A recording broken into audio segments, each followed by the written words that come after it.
Assalamualaikum warahmatullahi wabarakatuh. Selamat pagi. Perkenalkan, nama saya Agnes Nunisyo Atawuwur. Di sini saya akan menjelaskan tentang model memori dari Atkinson dan Shiffrin tahun 1968. Nah, jadi apa sih yang dimaksud dengan memori?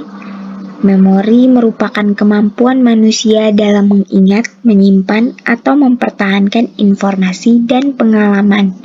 Jadi, memori ini disimpan di dalam otak kita, sehingga otak merupakan bagian terpenting dalam pemrosesan informasi.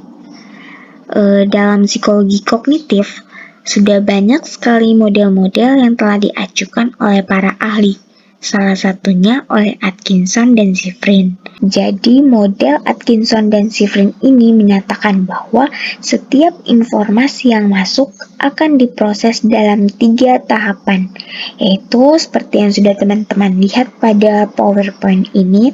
Tahapan yang pertama, sensory memory. Tahapan yang kedua, short term memory atau memori jangka pendek. Dan tahapan yang ketiga, long term memory atau memori jangka panjang. Nah, bagaimana sih cara kerja dari model memori ini? Jadi, informasi yang diterima oleh manusia melalui panca indera atau kita sebut sensory input masuk ke dalam sensory memory. Jadi, penerimaan informasi awal pada indera disebut sensory memory. Menurut penelitian, informasi dari penglihatan hanya dapat bertahan kurang dari 1 detik di sensory memory, sedangkan informasi dari pendengaran dapat bertahan 3-4 detik.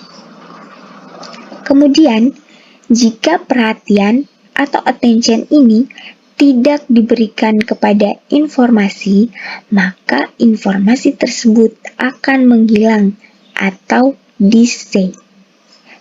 Namun, jika attention diberikan pada informasi, maka informasi tersebut akan diteruskan ke short term memory atau memori jangka pendek yang dapat mempertahankan informasi hingga 15 detik.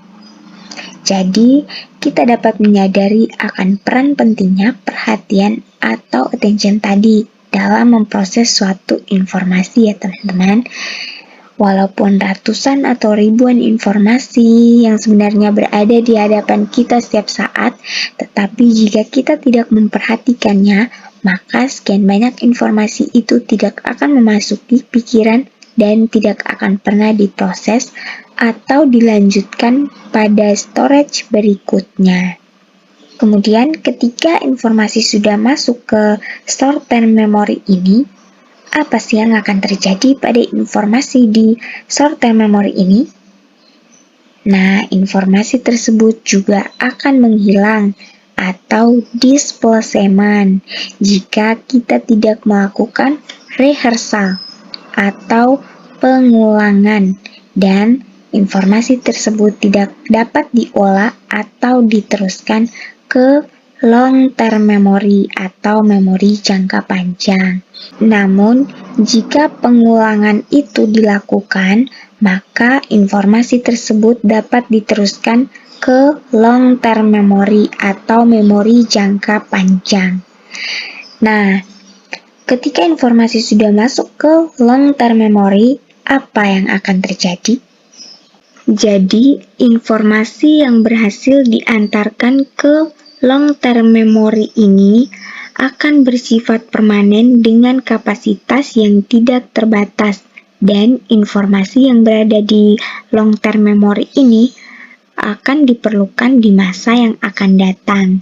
Jadi, jika sewaktu-waktu short term memory ini memanggil kembali atau membutuhkan informasi yang ada pada long term memory, maka kita akan melakukan retrieval, yang berarti mencari, menemukan, atau mengingat kembali informasi yang ada di long term memory. Namun, jika informasi yang disimpan tidak dipanggil kembali, maka akan terjadi retrieval failure, yang berarti kelupaan. Jadi begitu teman-teman, pada model memori Atkinson dan Shiffrin ini secara garis besar ada 3 tahapan, yaitu yang pertama, informasi masuk melalui sensori input ke sensori memori dan diteruskan ke short term memory atau memori jangka pendek yang diolah dengan sedemikian rupa sehingga diteruskan ke long term memory atau memori jangka panjang. Jadi itu presentasi dari saya. Semoga video ini bermanfaat. Terima kasih.